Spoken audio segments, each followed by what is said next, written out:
went to do something else and I forgot. This is what I do every time. I've got two buttons. I've got the red record button. I've got my internet button that I'll be talking about more. Right now it's lighting up all green. That means it's good. All red would be bad. But again, I'll explain more what that's doing in just a second. This is a presentation about the Internet of Things. I'm going to start with a bit of a preface, though. Why am I interested in exploring the Internet of Things? Well, and who am I? I'm Steve Hirsch. That's me, Steve Hirsch, Lean Developer Advocate. You can find me all over the Internet as Steve Vector, Twitter, GitHub, Drupal.org, WordPress.org. Right before this session began, I tweeted out a link to the slides if you want to follow along. If you don't want to look at the jittery presentation we have up here, I found myself earlier in this room not being able to look directly at the presentation. If you're feeling the same way, I understand that you need to look down. So again, I work for Pantheon.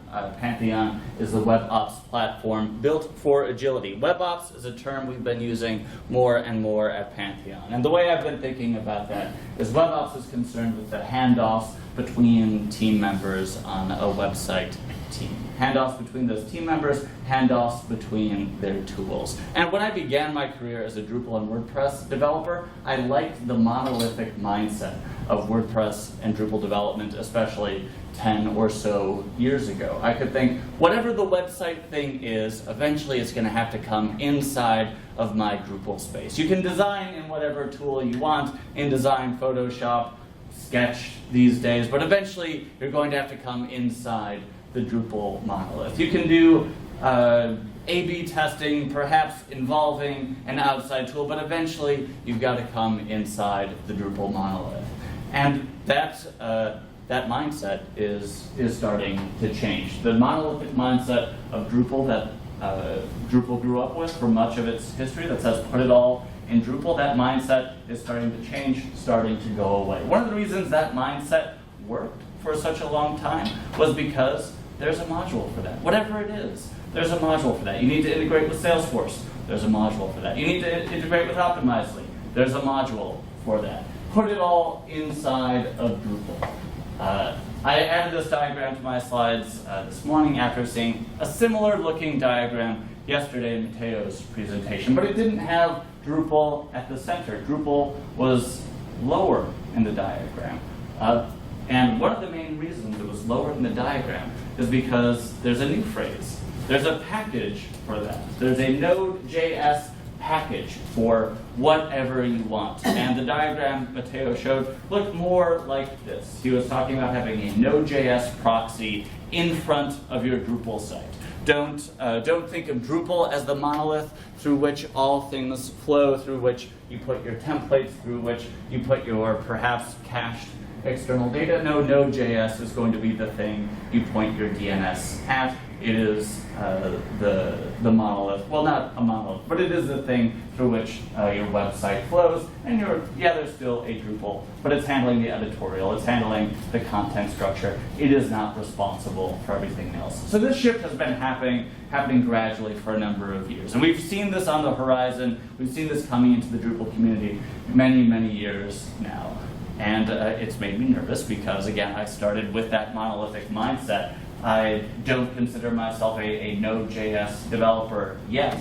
And if I want to keep my skills sharp, if I want to stay relevant in a world that puts Node.js at the center, then there's new stuff that I need to learn. And it feels like it's time for me to rewrite my personal blog in React or any number of other things. And this idea isn't that exciting to me. Early in my career, I relied on side projects and projects I was personally invested in as a way of keeping my skills sharp, as a way of learning new stuff. I learned new technology for myself first, so that when paying customers need it, I have enough familiarity. That worked well in my 20s when I had more free time before I was a father. That doesn't work so well now. I have literally spent more time in the past few years on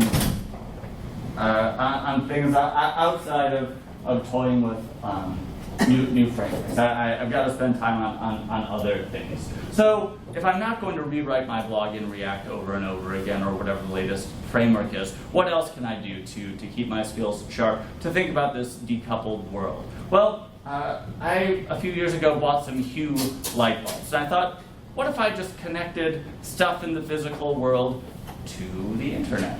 What if I thought about these distributed systems as distributed throughout my house? Maybe I can get comfortable with these concepts using something other than websites. So, okay, cool, I've got some Hue light bulbs. What do you do with Hue light bulbs? You go to the website, if this, then that. If you're a Drupal developer, it's basically rules module, but for everything. Anything you can connect to the internet, these Internet of Things devices, your email, Slack, calendar items, you put it all in this if this, then that. There are events that come in, output goes out, you buy something like a smart dishwasher, and then there are recipes.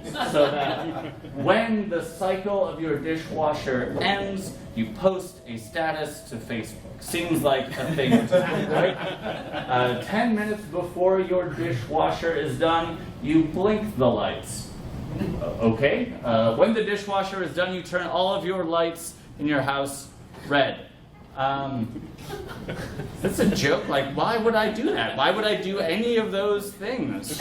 I didn't get very far with if this then that, because it was presenting itself as something useful. It was presenting itself as a tool, but I couldn't actually find anything that felt useful, anything I wanted to rely on. I don't want to connect my dishwasher and Facebook. I don't want my dishwasher being able to connect to the internet at all, because if I start connecting my kitchen appliances to the internet, they're going to be taken over by a botnet. And that is a boring apocalypse. I don't want my crock pot stealing the pictures off of my phone. This feels like a joke. I don't own a tractor, but if I were to buy a tractor, I don't want to hack it with pirated firmware. This feels like a joke. And if it's going to be a joke, I want to be in on the joke. I don't want to be the butt of the joke. So I needed different things. I needed things that felt more like toys. I grew up playing with Legos. That's what I want. That's the feeling that I wanted to recreate as I explored with the Internet of Things. So I bought some devices from a company called Little Bits. Much more of a Lego feeling. They literally snap together. They're input sensors, bits that sense light levels, bits that sense physical movement, bits that sense sound. They're logical bits. You can put in an Arduino, you can put in logic gates, and then output bits. So they can output sound, they can output light, they can output any number of things. And this was feeling much more enjoyable, something I could joke with. I could connect these little bits to Composer, and if the internet is friendly, I think I was able to preload this. So basically, I wanted to cool off my computer whenever I ran Composer update. What's happening here is a small bit of custom code fires off whenever I run Composer update. Well, really not whenever, just one time I ran Composer update. Hits a URL on the cloud for little bits that sends a message back down to this device, basically saying turn on these motors, a fan starts spinning, the Lego leaves start fanning, and the sign starts spinning. So I thought this was pretty funny, and luckily one of the authors of Composer also thought it was funny. Maybe a little passive-aggressive, but overall I felt like I was on the right track with jokes like this. So I want to keep going. I want to, again, learn about JavaScript, because JavaScript is eating the world. Maybe I can sharpen up my JavaScript skills with some funny robotics things. So Johnny 5 is where I go. It's the JavaScript robotics programming framework. You can do things like this. You download something from NPM. You instantiate a board here, and then you say, yes, blink the LED on pin number 30, and blink it for 500 milliseconds. And this is what you get. An Arduino is a simple little electronic device here, and I can control it with JavaScript. So I first did this presentation 2 years ago, and I included this meme or this joke 2 years ago. I knew this was a trap that I could fall into, and that still didn't stop me from falling into this trap. I fell into the trap of really not getting very far with Arduinos. I bought a strip of LED lights, not just a single LED, but a strip of LED lights, and I got them to turn off and on thanks to JavaScript. And then I lost interest, and they sit in a box in my basement. The device I have gotten the most mileage, the most enjoyment out of is this internet button that we see here. So this is one version of an internet button project, and this is the version where they're all green. So what we see here are the continuous integration build statuses of 11 different repositories. I should maybe start here in the fuller description of it. So I'm on the developer relations team at Pantheon. We're involved in or actually responsible for the maintenance of a number of our GitHub repositories. Mostly WordPress plugins, Drupal modules. So every single night, I want tests to run that validate that say our advanced page cache module is still working. What that means is I want to spin up a disposable environment on Pantheon, a multi-dev environment. I want to install the Drupal module. I want to make some content, save some other content, verify that the cache clears when it's supposed to clear, and then starts caching again when it's supposed to start caching. Those tests can fail for any number of reasons. And if they fail, I want to know about it. I want one of these badges to turn red, and boy, wouldn't it be nice if I could have a physical device that does the same thing. So in one button press here, we'll turn off the LEDs, press a button to turn them on, and they all come back red and green. In that 1 or 2 seconds, a whole lot of things happen. Let's talk about what's happening with this internet button. So first, at the core of the internet button is a device called a photon. That's basically the Wi-Fi connection and the Arduino-like inputs and outputs. It's soldered to a ring of 11 LEDs, so I don't have to mess with the soldering. It has buttons. It has the ability to measure an accelerometer, do some monophonic sound, things like that. So when the button is pressed, a series of events occurs. The first is the button just communicates up through Wi-Fi to the cloud provided by the device maker.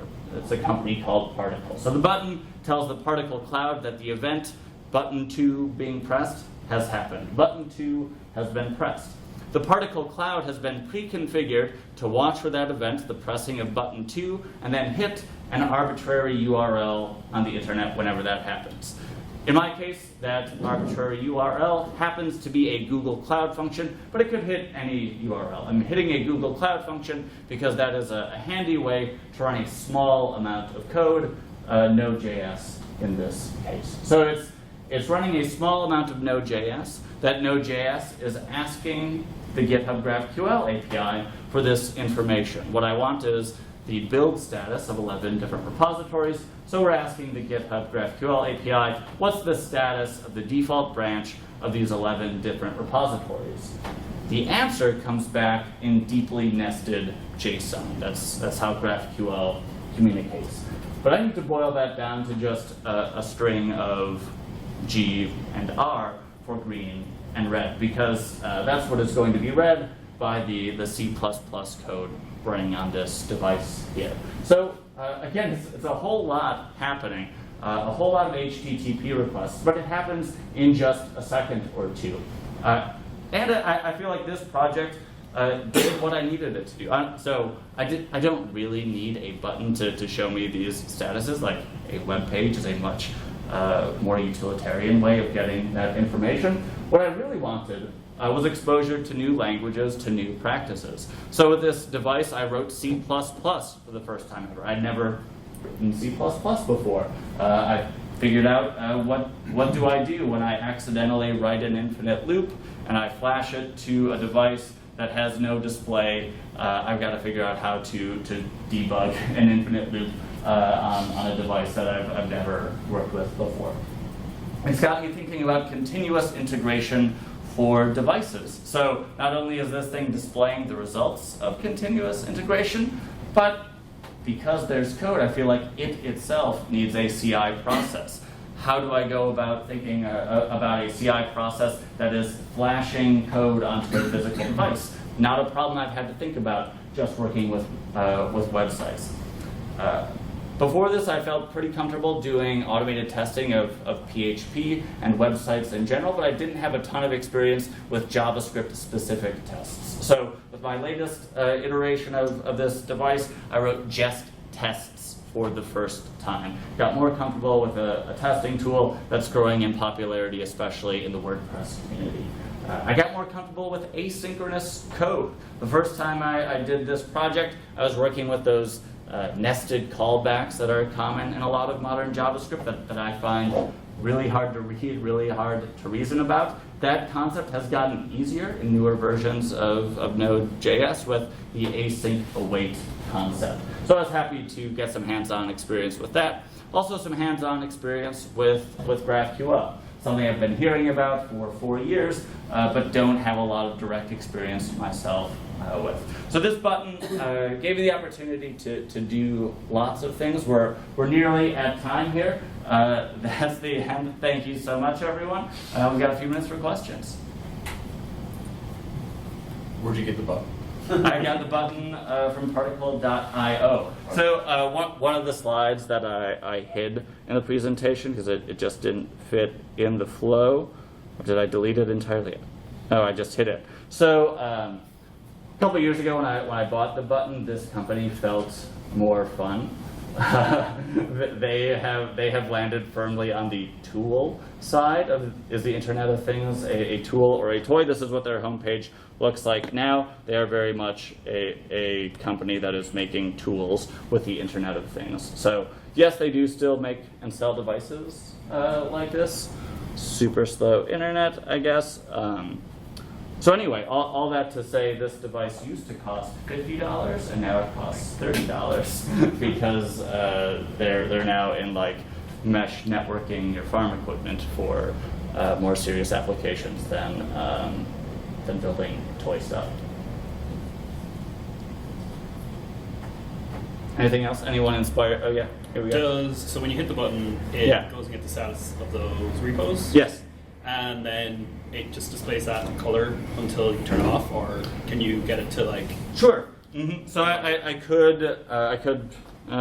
Internet is too slow here, so let's see. I think I've got the code loaded up here. So here is the C++ code. So right now it's just coded to turn on these LEDs until it gets some other input. So I've just relied on so it has 4 directional buttons. Button 2 turns on the LEDs. Button 1 turns them off. Button number 3 does a rainbow pattern that lasts for 4 seconds. So I could put in a similar time delay with the red and green statuses. Yeah. Can you push from the internet to the thing? Yes. So in developing the Node.js, I would locally have the cloud function running, and then just curl that, and then it would turn on. And then when I bought a second device, I realized, oh, I have hard-coded into my Node.js the device ID, and now I have 2 buttons, and I want the press of one button to turn on the button that I have pressed, not the other button. So now this arrow, the arrow from the particle cloud to Google Cloud, contains a get parameter that has the device ID. And I previously was ignoring that parameter, and now I'm relying on that parameter for this arrow here, going back in the other direction, telling the correct button to turn on. You could theoretically have like Circle CI that's running the build processes. If they fail, trigger a reverse thing. Oh, absolutely. And then like if it was just sitting on your desk and on, you could see it blink to red. Yes. On its own. Yes. Cool. So yeah, because Circle CI, when it runs a build, it can notify any number of things. Like it can notify Slack. It can do a browser push notification. Circle CI absolutely could hit the particle cloud, telling the button to flash on. And maybe flash on only if it's red, because maybe you only want something lighting up if there's a problem. The devices are Arduino, you said? They are Arduino-like. Yeah. How do you how did you connect to the Wi-Fi here? Do you have to, I have it connected to my phone's Wi-Fi. Yeah. so you have to program it for every Wi-Fi that you're doing?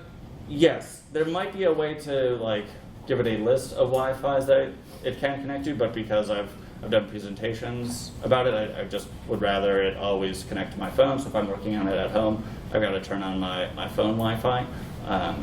But that has worked consistently well. Oddly enough, devices like this also have the ability to broadcast Wi-Fi signals. So the configuration of the button requires you to first plug it into USB, and then it boots up a Wi-Fi broadcast signal on the device, and you connect your computer to that Wi-Fi signal temporarily to finish the configuration. I don't have a great explanation for why So that's that sounds necessary. programmed? That you program it through that system? So once the device is able to connect to a Wi-Fi network, right now, I could reflash it. So you can reflash firmware while it's just connected to Wi-Fi. You don't need it to be plugged in over USB for it to be reprogrammed. Cool. And my build process does that. So again, in terms of what is the CI process for a device like this, I need it to compile and I need it to flash. But I don't want it to do that on every single commit, because then I have to have the button plugged in and connected to Wi-Fi in order for tests to pass, or in order for the build to pass. So only if I'm making a tag, or if I'm on a branch called compile-something, will this job run here, which compiles the firmware and then flashes the firmware. But in a world where this was not a toy, you could for professional purposes purchase a second one of these that would be the CI button. Yes. Code that button ID into your script. Yeah. Here. I think that's where I'm going next. The button's deep in my bag there. But I do have a second one that I think will be the CI one, and then the real one will only get flashed on a specific tag pattern. But it's all configurable. Yeah. Have you tinkered with Raspberry Pi? I own a Raspberry Pi, but that is another one where I'm here with the Raspberry Pi. Yeah. But now the Raspberry Pi is faster and has more RAM, so that is why I need to buy a new one, right? That's gonna unblock me. You can never have too many Raspberry Pis. Yeah, yeah. Is there any debugging tools for it, or did you literally have to debug it with the lights? So the one time I hit the infinite loop, I was pressing the button and nothing was happening, and I was asking myself, why is that the case? And then I just started reading the code again, and luckily realized there was an infinite loop.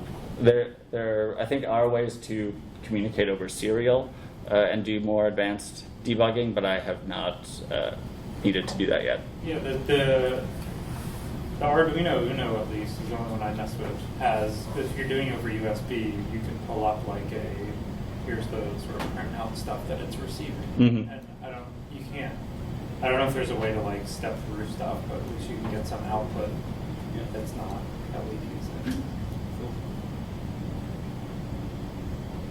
So you could have print statements like I got here, and you just watch them. All right, well, thanks everybody.